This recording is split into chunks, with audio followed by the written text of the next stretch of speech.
good evening, wherever you are, whatever you're doing, and welcome to another episode of Media Matters for Anfield Index. It's less than 24 hours after that big game at the Etihad, but oh, does it feel so sweet still? And we're here to talk about that game. We're here to talk about everything on and off the field. We are here to revel in the league table and everything Liverpool yesterday and this week. And here to join me as ever is the renowned and the respected David Lynch. I mean, David, less than 24 hours on, and I know you've done your own show, looked at the content, watched the game back. How are we feeling right now? Yeah, it's pretty good, isn't it? I mean, it's funny. It kind of made me think immediately of the kind of fallout from the Aston Villa game.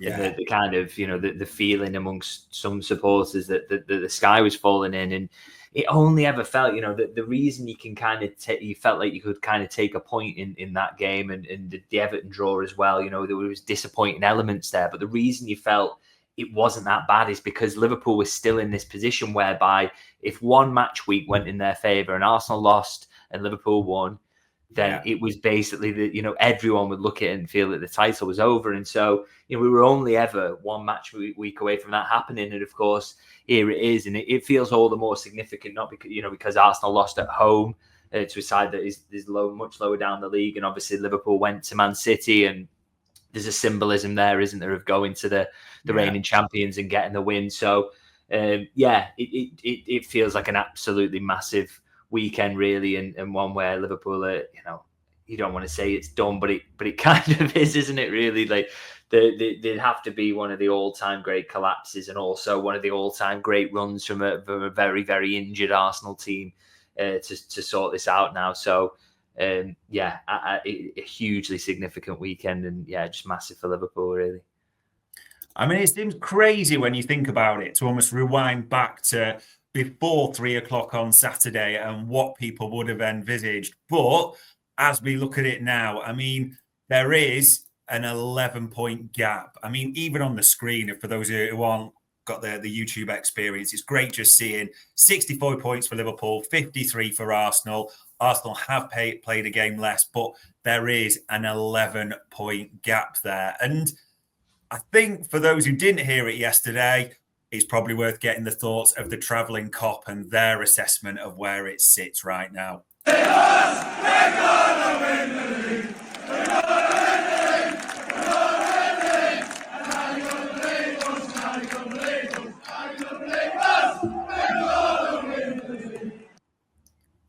David, can you come up with any counter to that argument at the moment? No, it's hard to, isn't it? Because it's not just what Liverpool are doing, and I think you would have liked to have waited till much later in the season to sing that if Liverpool were being chased down by a peak Manchester City, even with an 11-point gap, you'd still feel anything could kind of happen there. They could win every game or whatever. But it just isn't that, is it? Nottingham Forest are 17 points behind there, and you've got Arsenal 11 points, albeit they've got a game in hand, but they just do not look like putting a run together of any sort. They're just missing too many big players and good players. So that's not to take away from what Liverpool have done, by the way. It is a part of the context of the season that Arsenal have struggled with injuries and things, but Liverpool are still on track for 90 points at the moment. So that'd still be an absolutely deserving win if they were to get to kind of around that tally. So, it's not that they've just been lucky or whatever. I don't kind of buy into that suggestion. So, they've just been. It's just hard to see, isn't it? Anything other than Liverpool going on to win this, and now it's kind of a question of by how many points and how early can they get it done. So, I think it's quite funny that Liverpool supporters, I was there at Goodison Park when he was singing, we won the league at Goodison Park, and then they got a little bit of medicine there, didn't they, immediately after with Tarkowski scoring. Yeah. But I don't think there was any risk of this one blowing up in the faces, to be honest. And I think it's absolutely right to sing that Liverpool will win the league this year, which obviously is, just to be saying that in February is fantastic. And I didn't think we'd be having a podcast where we'd be saying that at this point of the season. Yeah, it seems insane. Avo the third there saying number 20 is incoming. Arsenal giving us a guard of our honour at Anfield will be so special. He's positive. Tony Steele, maybe a little bit more coaching needed, says, if we could do Newcastle in the week, I will feel even more relaxed. We'll have Come to on, see. Tony. Bloody hell. Yeah, indeed. Who knows what it'll take for Tony? But we will talk about Newcastle at the same time this week. And before we even do that, we've got to rewind to yesterday. And it was a very different performance we got than maybe we were used to or even expecting. And it's worth just hearing before we talk about it what Arne Slot said specifically after the game. Defend, and stay mentally strong, because these players are not used that the other team has the ball more than us. So that can sometimes be dangerous, because then if you don't have the ball a lot, sometimes players go down with their heads, and in those moments City can hurt you. But that didn't happen. We just kept on being mentally strong and kept on defending as strong as we did for the whole game. 34% possession. Yeah, it just felt, David, didn't it, like we were dominant. And there was big talking afterwards about whether possession football is now dead. But for this game, we didn't have, I mean, we had a third of the possession, but you never really felt like panicked or threatened in this one, did you? Yeah, this is it. I mean, there was points in the game, particularly in the second half, where I just kind of thought, do Liverpool need to get on some counter-attacking threat here? Maybe get a Núñez on the pitch, something like that, just to get them out a little bit more frequently.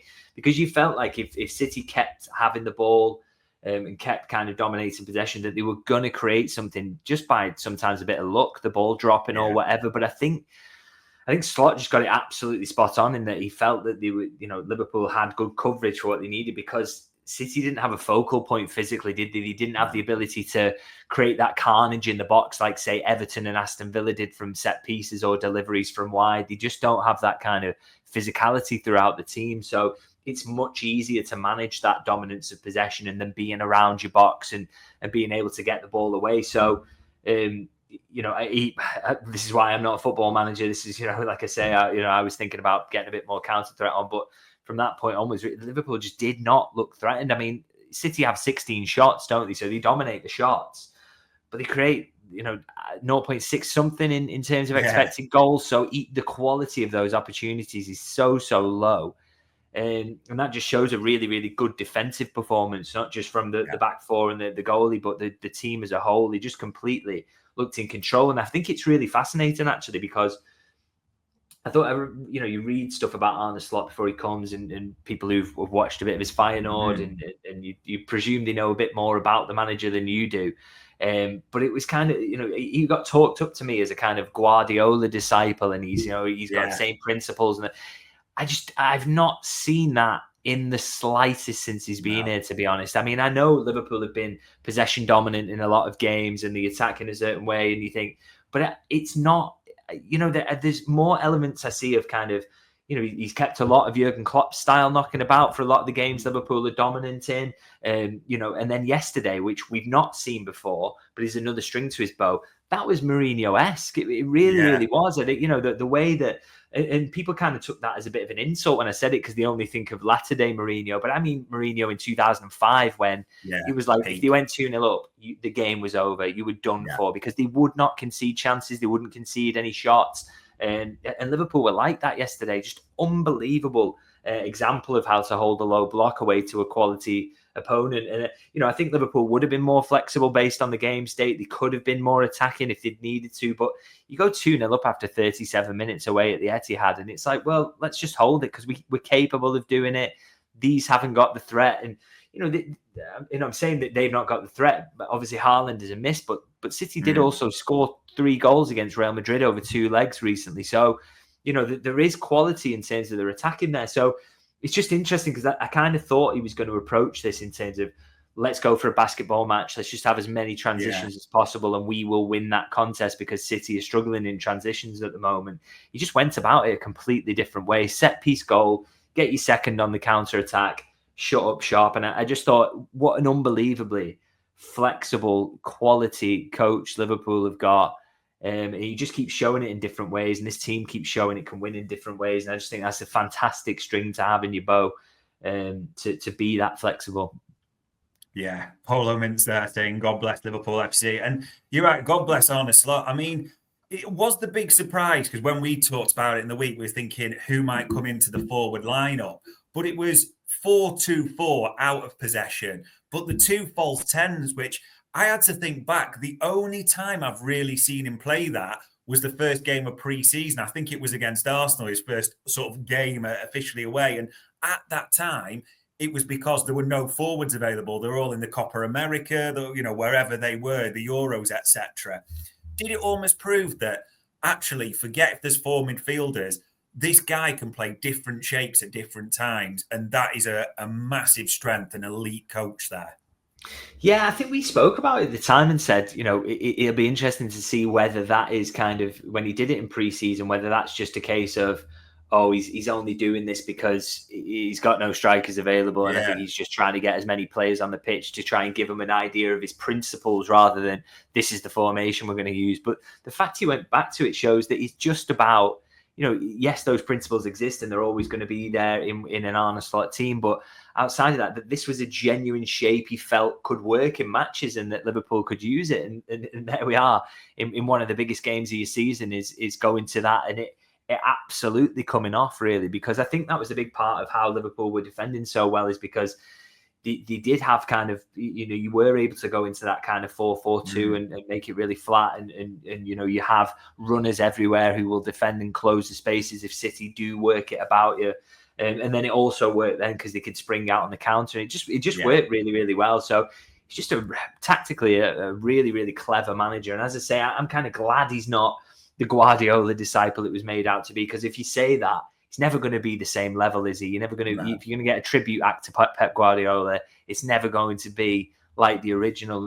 Instead, what Liverpool have got is a very modern manager who is incredibly flexible and able to get the best out of his team in totally different ways, all while having principles and a foundation to his philosophy that they know, these are the kind of red lines, these are the things we have to do to get in his team. But outside of that, he can really mix it up. And that is, why Liverpool have been so good this season. But it also, I think, bodes really well for some of the Champions League knockout ties that are coming up, because, some of these games, the opposition are not going to know what's going to hit them.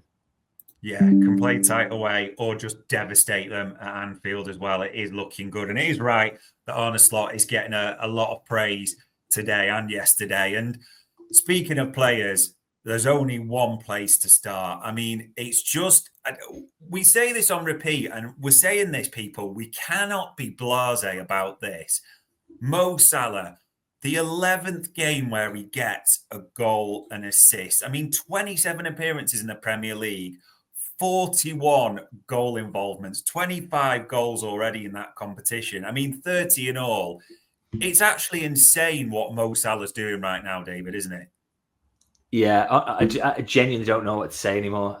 He is the best player in the world. There's not a debate. Don't anyone try and bring any alternatives to the table. He's doing this in the most difficult league in the world time and time again. And I think it's telling, isn't it, that stat about it's 11 games he's got a goal and an assist in this season, and the last person to do that in the European top 5 leagues was Lionel Messi. So we're talking about he's in that kind of company now. We're comparing him not to Eden Hazard, but the greatest player of all time for me. So that's the, and I mean, he's not anywhere near Messi. I don't think anyone ever has been, but he's doing things in a season that only Messi could do. And that for me just kind of sums up the ridiculous level that he's at. And I mean, moving up, in terms of, and again, I'm talking about this season, the things he's doing this season. He's got a real chance to break that assist record. He's on to 16 now. He could even the goal record if he gets a hat trick in there somewhere. Is not out of the question completely, is it? So, it's just crazy what he's doing. But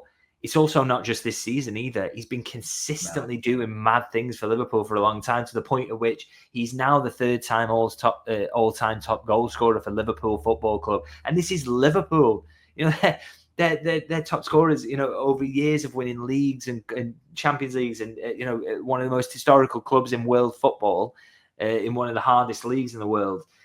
That is, to get yourself up that list is outrageous. It's crazy. And if anyone would have said when he signed, this winger is going to end up with 3rd all-time top scorer, could still, by the way, chase down Roger Hunt, couldn't he, in 2nd place before he finishes up. We hope he gets the contract and gets the chance to do that. It's absolutely nuts. I mean, for me, I kind of always thought Steven Gerrard was the best player I've ever seen play for Liverpool. But I don't know how I can deny this guy anymore. I just, you know, as much as that affection for Gerrard as a local lad, and you know, please let's not ever play down how good he was in poorer teams. But this guy is just Mo Salah. He has to be the best Liverpool player I've ever seen, the best player in the world at the moment. I'm struggling to come up with more compliments about how good this guy is. He's a unbelievable leader as well with everything else, and not a bad right back as well, judging by some of the tackles he put in during the game. So he's just phenomenal. Absolutely, what a joy to watch him. He's been an absolute privilege to cover every season he's been at Liverpool so far. Is that also people, whatever criticism, and I mean people have seriously been clutching at straws when doing this, they've been about Salah. People have always said, oh, well, he stays up the pitch, like it exposes Trent or the right-sided midfielder. I mean, let's just be honest. Salah did a better job with Doku than Trent probably yesterday, didn't he? Yeah, that one moment where he was back making tackles, it was great. Yeah, I felt a bit harsh on Trent there because it did make him look really bad. But I just think Doku wasn't expecting Salah to be as kind of tenacious as he was in that moment. But the thing is, he does leave Trent exposed quite a lot. But that is the tactic, by the way. Slot is asking him to cheat a little bit to give Liverpool that out ball to be, to get them up the pitch in that way and to always try and pin his fullback back. So that is part of the job, really. But he showed yesterday in the biggest of games that, when you do need that little bit of help down that side, you don't want to drag Gravenberch out there constantly, that he can do that. And if he was asked to do it more, he absolutely would. He's an unbelievable team player, isn't he, as much as anything else? And, I think we see that in the assist numbers he's putting up as well. It's not all about personal glory. He likes setting up goals as well. So, it's just utterly world class. And like I say, best player in the world. There's no one even close to him at the moment. Yeah, it just isn't even a competition. But one other player I did want to mention that there was lots of great performances, and we'll come to a few other, but it felt like Dominic Szoboszlai was the chief support act yesterday. I mean, you saw him at full time. He literally fell to the floor, and he had a few words to say after the game as well. Dominic, very well done today. How satisfying a victory is that? Oh, it's very important. We came here to take the 3 points, and that's what we did. But it wasn't easy. They were managing the game almost the whole game, but that's part of football. Sometimes you have to just put your head down and run for each other, and that's what we did. And at the end, the result is for us. You have to put your head down and run for each other, but we've got to be fair. He did more than that because he finished a great goal. He gets an assist from the set piece as well, and would have had two if the Curtis Jones one wasn't just offside. This was a brilliant performance from him, wasn't it? Yeah, I think he's been fantastic all season for me. I didn't really get some of the criticism he was getting early in the season, to be honest. I just think he's a quality player. I don't really understand. I get maybe the end product criticism. Yes, it could be a little bit better there, but I think we're starting to see that now more and more. And I think we're having this conversation more frequently. The end product is coming. It's getting there. Yeah. I mean, he should have had an assist against Villa. I do not care for anyone saying that he shouldn't have passed it. That was a brilliant pass, and it should have ended up in the back of the net.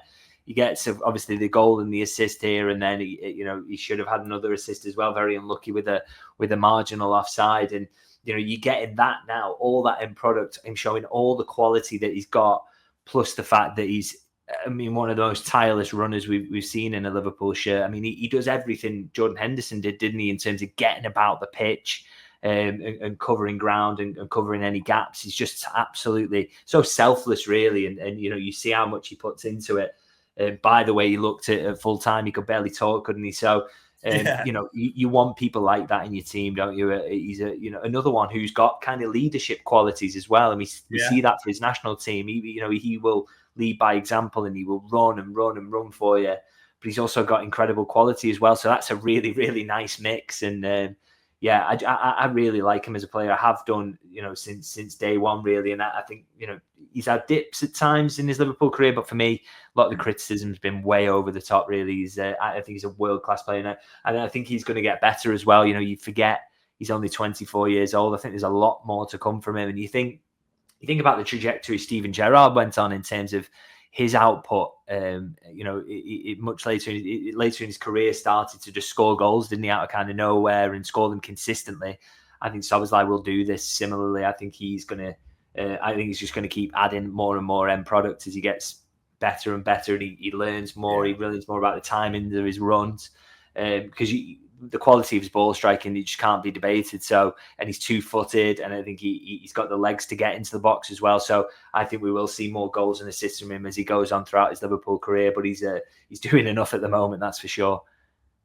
Red armchair supporter there calling him Dominic Two Engines of Bosley, and he was. I think he spent all his fuel yesterday, but it was so important. And if we're giving him praise, which we rightly should, a little bit of a mention for Aaron Briggs in that set piece. Liverpool scored a set piece goal, and probably nothing like we expected it to be. Yeah, exactly. It's if you're going to pick a time to actually finally score a set piece goal, this was probably a really, really good one, particularly as it's the opening goal in games. I mean, I just feel like that's an improvement Liverpool can make towards going into next season. And the manager's alluded to it already himself. They need more set piece goals because, you just think, had they nicked one against Aston Villa, they would have won that game. Had they nicked one against Newcastle, they would have won that game. Had they nicked one against Everton, you just start to think of all these moments where a set-piece goal would have come in handy in some of the tighter games. And, I've said it about Arsenal time and time again, not a criticism at all, but if you were to criticise Arsenal, it's maybe they're overly focused on set-piece goals. But in terms of squeezing everything out of it, I think it's absolutely fantastic what they've done recently, because I've seen so many games from them in recent years where they've played okay, and then all of a sudden they're 2-0 up from two corners, and you're like, and then they go on and get a third on the counter because the game becomes easy then. There's a game against Tottenham in particular away from home just sticks out in my mind. You get 2 set-piece goals there, and everyone thinks they cruise it, but they don't. They just get the goals from cheap goals there. So just wanted to see Liverpool do a bit more of that, and they are working towards it. They want to get more of them for next season, clearly as well. Do wonder whether that set piece coach thing will be revisited, because it wasn't ruled out at the time, and I still think they're having a look what's out there. So I think I want to see a little bit more of that. But it's big credit to the staff because it was well worked and it came off beautifully. And I would also say in recent weeks there's been a few really nicely worked ones that they've just missed and they haven't come together, but they've been, the plan was very good. The execution, maybe not. So really, really good to see that come off in the moment that it did. And I think that's, if they can get a couple of more of those between now and the end of the season, particularly in the Champions League, that would be very, very helpful.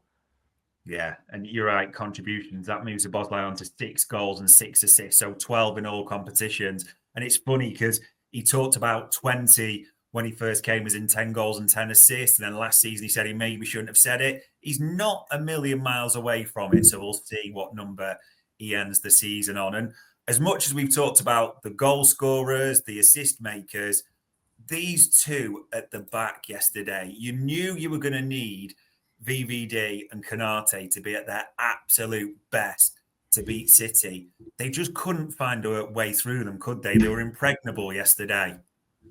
No, exactly. Just kind of, they never really at any point looked like they were stretching for anything or it was difficult for them. They just bullied anyone who tried to go into the box, completely marshaled everything, thought the way they held the line, brilliant. Making sure the gaps weren't too big. Virgil van Dijk picking out the moments to follow Foden into midfield, being really intelligent about that, but then not going too deep so that he couldn't get a quick ball in behind that would leave Liverpool stretch. So just intelligent, brilliant defending from the both of them. And I feel like I don't praise Virgil van Dijk enough, to be honest, because it just becomes so used to how good he is. But he's another one like Salah. What more can you say about this guy? He's the best that there has ever been, arguably, in terms of centre halves, and probably doesn't get better than that. And again, just yesterday, looked like he's playing on the easy mode.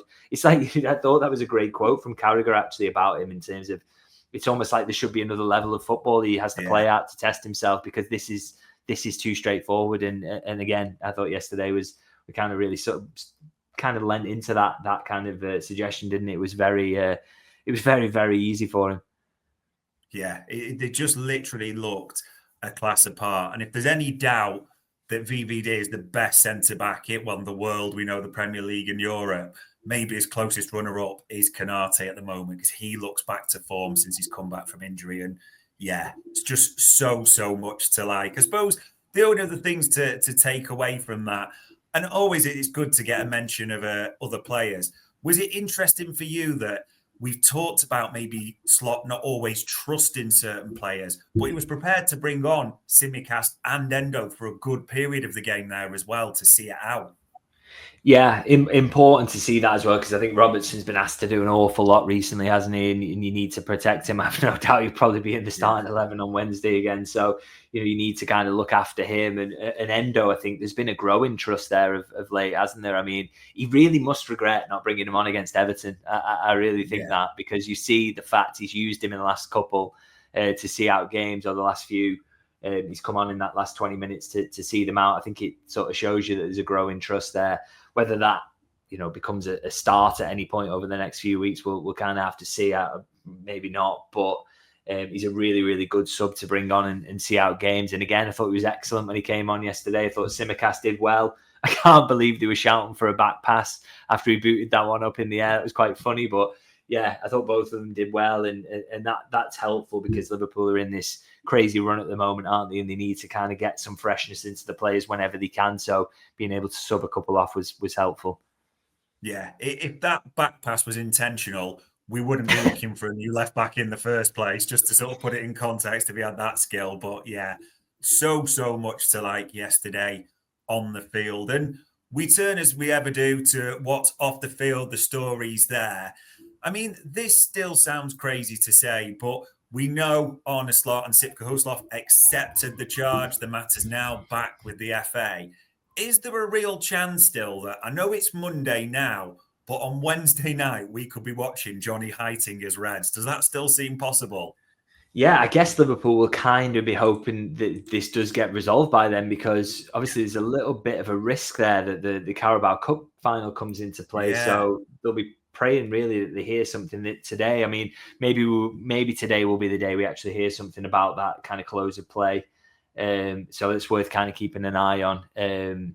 But yeah, I wouldn't be shocked at all if we do see Johnny Heitinger on the sidelines for the midweek game. Yeah.